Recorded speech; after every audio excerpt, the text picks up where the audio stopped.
Looking back, I honestly think the betrayal itself wasn't the worst part. It was the realization that followed. The quiet, devastating understanding that I'd spent 22 years building a life with a stranger, someone I thought I knew completely. And that my entire world, the one I poured my heart and soul into, my family, my business, everything, was built on a foundation of sand. My name's David. I'm 44, and this is the story of how my marriage ended, not with a bang, but with a calculated, cold whisper, and how I rebuilt my life from the ashes. It all started the moment I opened that bedroom door. But what truly shattered me wasn't just finding my wife, Sarah, with another man. It was what she said after. And honestly, I wish that had been the worst part, because 3 days later, I discovered she'd been stealing from me in ways I never imagined. I've spent the last 2 decades building a consulting firm in North Carolina from nothing. From a dream into something real, with actual offices and a team that depends on the decisions we make. I co-own it with 2 partners, and that matters, because one of them, Mark, was currently in my bed with Sarah. Sarah had always been the logical one. The person who never raised her voice, who handled our finances because she was better with numbers than I'd ever be. A bookkeeper by trade. Someone I trusted completely. And that's the thing about trust, right? You don't know it's gone until you're standing in your own bedroom, watching it just evaporate. We had one son, Alex, 19, finishing his first year of college. A good kid who called home every Sunday and never asked for more money than he needed. I kept thinking about him the entire drive home that afternoon. How his world was about to crack in half and he didn't even know it yet. The day had started so normal, so boring. I had back-to-back meetings scheduled, but the last client canceled. Family emergency, they said. So, I figured I'd surprise Sarah. Maybe we'd grab an early dinner. I even stopped by the jewelry store on the way home because our anniversary was coming up, and I'd seen her looking at this bracelet a few weeks back. The same white gold that matched my grandfather's ring I kept in the bedroom closet, the one with the small sapphire she'd always admired. Her car was in the driveway when I pulled up, which made sense since she worked from home most days. But something felt off. A way I couldn't quite name. Like when you walk into a room and just know someone was talking about you. The house was too quiet. Not the peaceful kind of quiet, but the holding its breath kind. I stood in the foyer for a second, just listening, telling myself I was being paranoid, that the stress from work was making me imagine things. Then I heard it. Voices upstairs. Muffled, but definitely there. My brain immediately started making excuses. Maybe she was on a work call. Maybe she had the TV on. Anything. Anything except what I knew in my gut was happening. I took the stairs slowly, each step feeling like I was walking toward the edge of something I couldn't come back from. I remember thinking about Alex again, about how if I just turned around right now, left, I could keep his life intact. Keep pretending everything was fine. The bedroom door was barely closed, just cracked open enough that I could hear everything clearly now. And I stood there like an idiot with my hand on the doorknob, frozen. Because once I opened it, there was no going back to the life I had 20 minutes ago. I opened it anyway. Sarah was there, obviously. And so was Mark, my business partner of 8 years.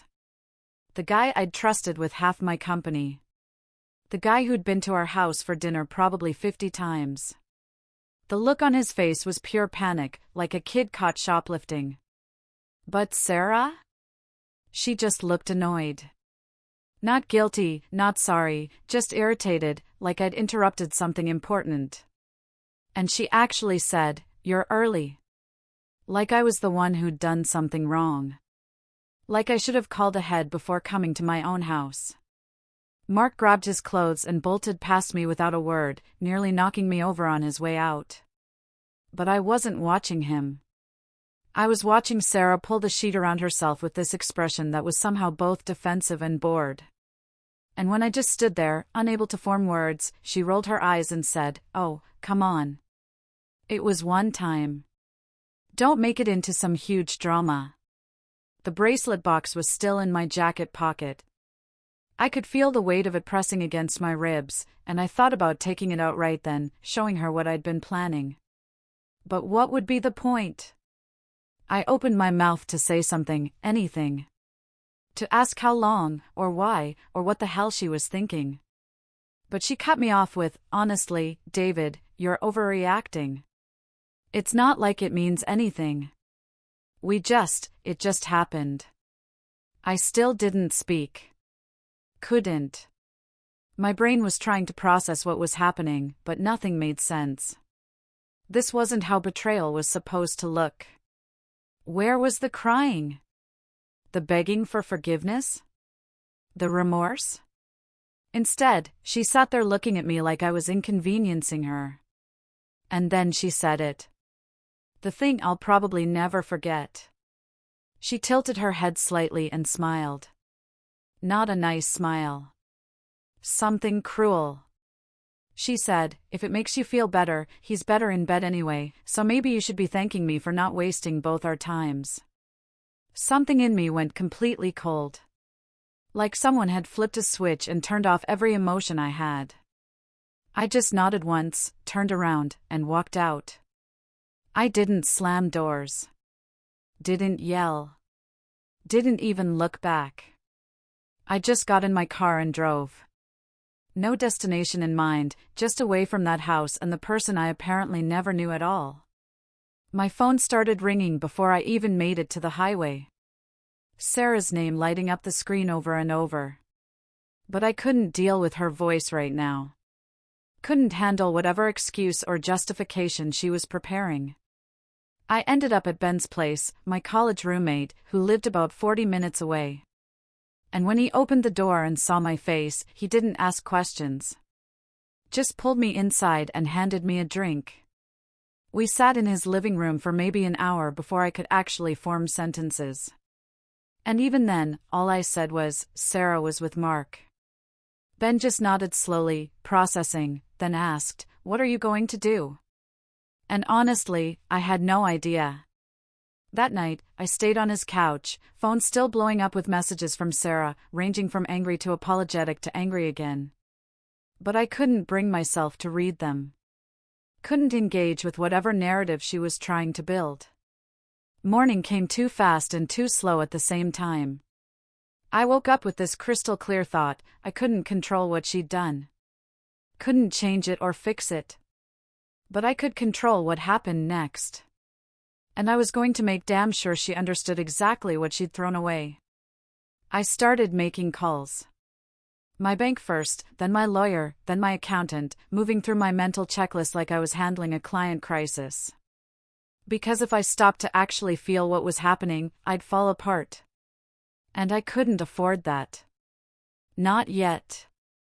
By noon, I'd changed every password, moved money from our joint accounts into one she couldn't access, and scheduled an emergency meeting with our third business partner, Michael, to discuss personnel issues. That's when my phone rang with a number I didn't recognize. And when I answered, a woman's voice said, "David, this is Jessica, Sarah's friend from book club, and I need to tell you something you're not going to want to hear." Jessica's voice was shaking when she told me this wasn't a one-time thing. That she'd seen Sarah and Mark together at restaurants across town over the past 6 months, acting like a couple, holding hands, the whole thing. She kept quiet because she didn't want to get involved. But when Sarah called her this morning, crying about how I'd abandoned her, Jessica couldn't take the manipulation anymore and decided I deserved the truth. I thanked her, hung up, and just sat there in Ben's kitchen, staring at my coffee, trying to process that this wasn't some drunken mistake or moment of weakness. This was deliberate. Calculated. Months of lying to my face while I worked 60-hour weeks to keep our business running and our life comfortable. The financial stuff was easier to handle than the emotional stuff, so that's where I focused. I logged into every account we shared and started documenting everything. And that's when I noticed the charges. Hotels in the city on days Sarah said she was visiting her sister. Dinners at expensive places I'd never been to. A jewelry purchase from last month for $800 that I definitely didn't make. I transferred exactly half of our joint savings into a new account. Not a penny more, because I wasn't trying to screw her over. I was protecting myself. And then I removed her as an authorized user on my credit cards. Changed the passwords on our streaming services, our cloud storage, everything. My phone kept buzzing with messages from Sarah, the tone shifting every few hours. First, it was anger, demanding I come home so we could talk like adults. Then it shifted to minimizing, saying I was being dramatic and that couples work through rough patches. Then she pulled out the guilt card, asking if I was really going to throw away 2 decades over one mistake. And finally, around midnight, she sent a long message about how I was committing financial abuse by cutting off her access to money. That one actually made me laugh. A bitter sound that surprised me, because she was the one who'd been spending our money on hotels with my business partner. But somehow I was the abuser for stopping it. Alex called the next morning, his voice tight with confusion, wanting to know what was going on because his mom was freaking out and wouldn't tell him anything except that I'd left. I didn't want to do this over the phone. Didn't want to tell him at all, honestly. But he deserved better than Sarah's version of events. So, I told him his mom and I were having serious problems and I needed him to trust me right now. That I'd explain everything soon, but I needed to handle some things first. He went quiet for a second, then asked if she was okay, though, because she sounded really upset. I had to bite back the response that she should be upset, that she'd earned every bit of the panic she was feeling. Instead, I told him she was fine and that I loved him, and we'd talk properly in a few days. Ben offered to go with me when I said I needed to get some things from the house. Said I shouldn't be alone for this. And honestly, I was grateful, because I didn't trust myself not to do something stupid if Sarah started up with her justifications again. We pulled up around 2 in the afternoon, and I could see Sarah's car parked at an odd angle near the mailbox, like she'd rushed out and come back in a panic. Driver's door still not fully closed. The house felt like a museum of a life that didn't exist anymore. Everything exactly where it had been, but completely different somehow.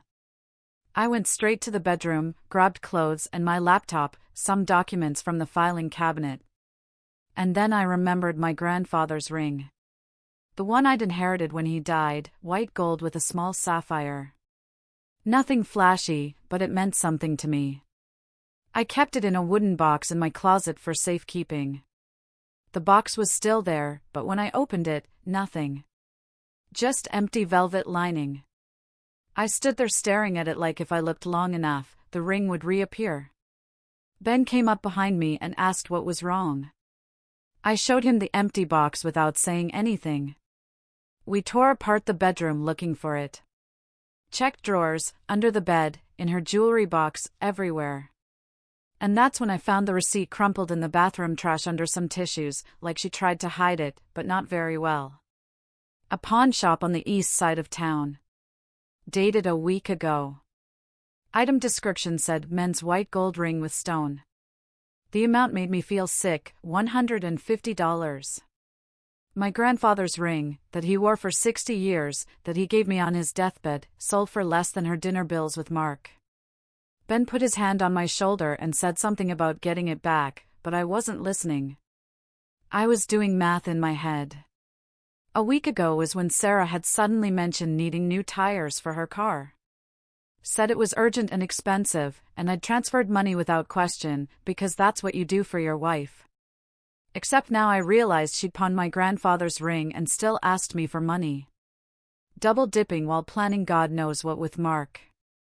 I left a note on the kitchen counter, simple and factual. Told her the mortgage payment was covered this month, but she needed to figure out her own finances after that. And that I'd noticed some family heirlooms were missing and expected them returned, or I'd be involving the police. We were loading my stuff into Ben's car when I heard footsteps behind us. Sarah came running out of the house in sweatpants and an old t-shirt. Her hair a mess, eyes red from crying or anger. I couldn't tell which. She started saying we needed to talk. That I couldn't just leave like this. Her voice getting higher with each word. But I didn't yell, didn't engage. I just looked at her once. really looked at her. And I didn't see the woman I married. I saw a stranger wearing her face. Someone who'd been playing me for months while I worked to give her a comfortable life. I told her I had nothing to say to her right now. Got in Ben's car, and as we pulled away, I watched her in the side mirror, standing in the driveway looking lost. And I felt absolutely nothing. Ben had an extra bedroom in his apartment that he'd been using for storage. We spent the afternoon clearing it out, setting up a temporary space for me. It felt pathetic in a way, 44 years old and crashing at a friend's place like I was 20 again. But it also felt clean. Like I was finally doing something instead of just absorbing punches. That evening, my lawyer called back. I'd left him a voicemail that morning laying out the basics. He was direct about what came next. North Carolina allows fault-based divorce, which meant Sarah's affair could actually impact asset division and alimony, especially if I could prove it was long-term and she'd been misusing marital funds. He recommended I document everything, every message, every call, every financial transaction that seemed off. I spent the next few hours going through bank statements from the past year, highlighting charges that didn't make sense. Hotels, restaurants, that jewelry purchase. And a pattern emerged that made me feel stupid for not seeing it sooner.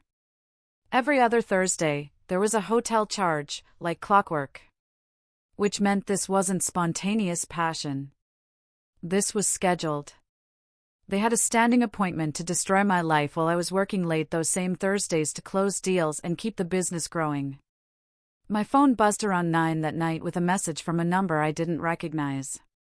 When I opened it, my stomach dropped. The text said she was Emily, Mark's wife, and that we needed to talk. Emily and I met at a coffee shop the next morning, neutral territory. I spotted her immediately because she looked exactly how I felt, exhausted and angry and trying to hold it together in public. She was 7 months pregnant, which Mark had apparently forgotten to mention to anyone at work. Seeing her there with her hands wrapped around a decaf latte made the whole thing feel even more disgusting. Like we weren't just two people who'd been betrayed. We were collateral damage in someone else's selfish game. She didn't waste time with small talk. Just slid her phone across the table, showing me text messages between her and Mark from the past week. Him telling her he was working late, that he had client dinners. The same lies Sarah had probably been telling me. Emily said Mark's sister had finally broken down yesterday and told her everything, that she'd known for months but felt trapped between loyalty to her brother and doing what was right. I showed her the bank statements, the hotel charges, the pattern of every other Thursday. And she pulled out her own records, showed me that Mark's credit card had charges that matched. Same hotels, same dates. We just sat there for a minute, looking at the evidence of how thoroughly we'd both been played. She asked if I knew how long it had been going on, and I told her about Jessica's call, 6 months at least, maybe longer. Emily's face went pale, because 6 months ago she told Mark she was pregnant. Which meant he'd started this affair right after finding out he was going to be a father. We talked for nearly 2 hours, comparing notes, filling in gaps. The picture that emerged was worse than I'd imagined. This wasn't some passionate affair. It was calculated and cold. They'd been using company resources to fund it. Staying at hotels that Mark expensed as client meetings, dinners charged to the corporate card as business development. And Sarah had been signing off on these expenses in her role as our bookkeeper, essentially authorizing her own affair with company money. Emily mentioned she'd been going through Mark's laptop after his sister's confession, trying to understand the scope of his lies. She'd found spreadsheets. Actual spreadsheets, tracking expenses and making sure nothing looked suspicious. Dates and amounts and notes about which charges went where, like they were running an operation instead of destroying 2 families. I felt sick listening to this, realizing that Sarah hadn't just betrayed me emotionally. She'd been actively participating in fraud, using our business as a piggy bank for her relationship with my partner. And every signature she'd put on those expense reports was another deliberate choice to continue the lie. Emily said she'd already contacted a divorce attorney and was going to file by the end of the week. But she wanted to know if I was planning to take this to the board, because if Mark had been misusing company funds, then this wasn't just a personal issue anymore. It was a legal one that could destroy his career. I told her I'd been thinking about exactly that. That I had a meeting scheduled with our third partner, Michael, the next morning, and that I was bringing every piece of evidence I had, bank statements, expense reports, hotel receipts, all of it. Because Mark didn't just betray me as a friend, he betrayed the company and everyone who worked there, and I wasn't going to let that slide. We exchanged numbers, and Emily made me promise to keep her updated. Said she wanted to know when the hammer fell, because she deserved to see him face consequences for once instead of just talking his way out of trouble like he always did. The meeting with Michael was brutal in its efficiency. I laid out everything on the conference room table and watched his face go from confused to angry to absolutely livid in about 90 seconds. He immediately started pulling up files on his laptop, cross-referencing the expense reports I brought with our actual client meetings and travel schedules. Within an hour, we'd identified over $30,000 in fraudulent charges spanning 8 months.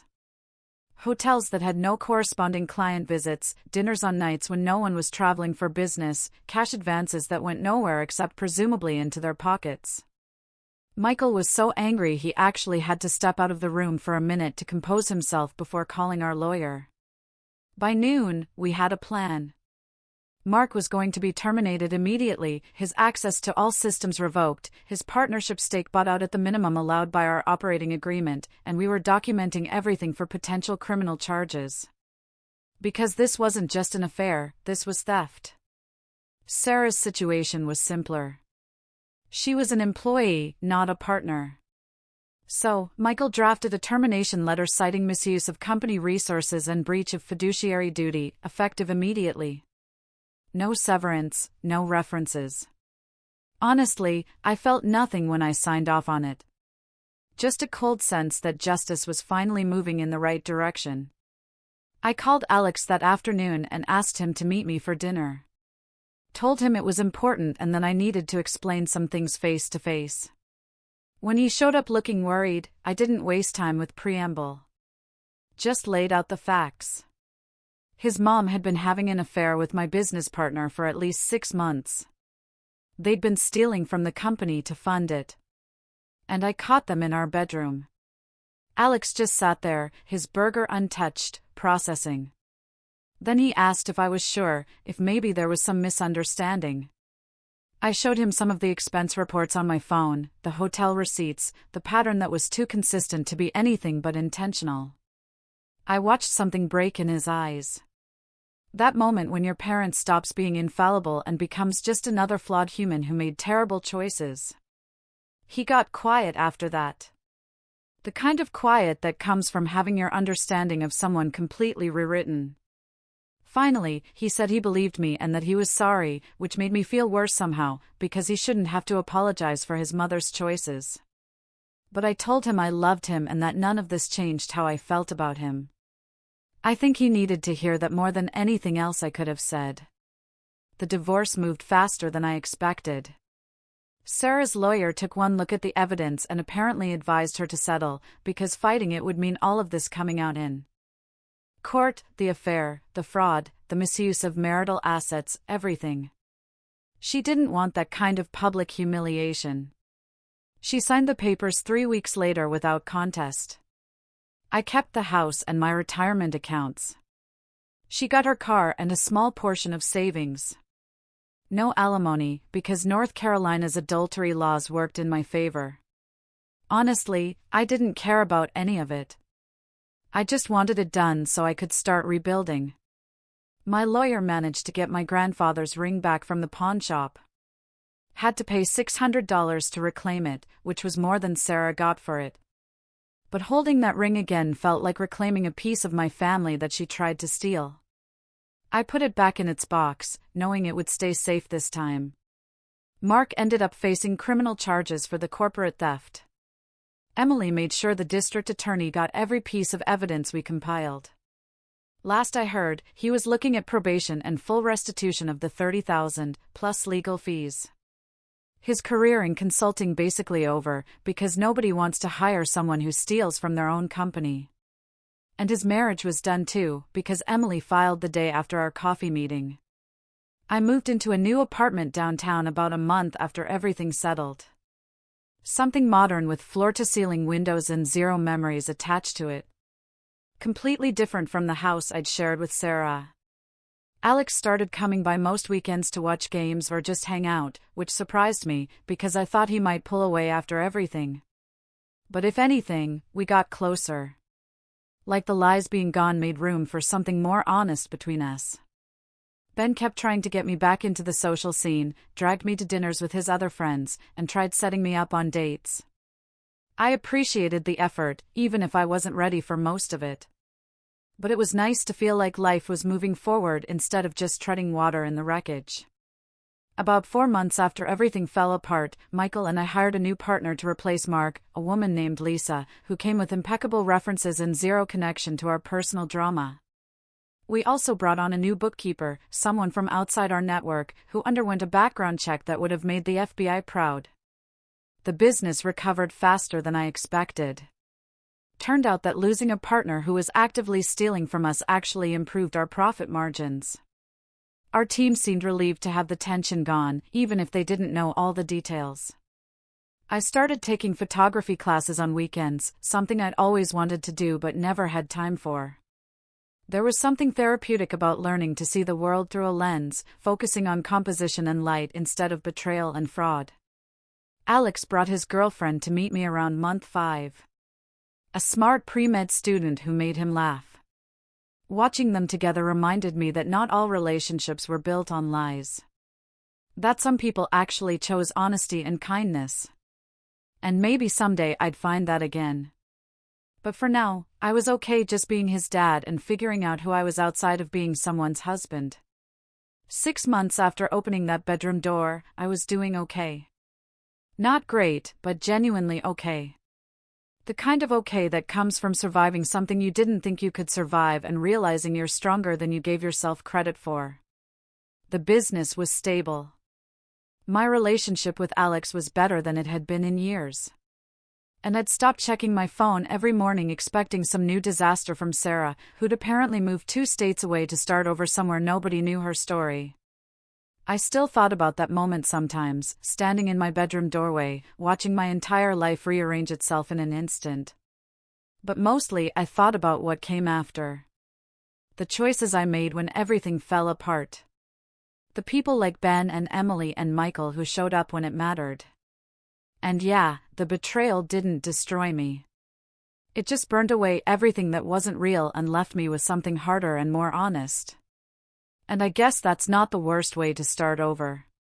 If you were in my shoes, would you have focused on the financial side first, or do you think emotions would have completely overwhelmed you?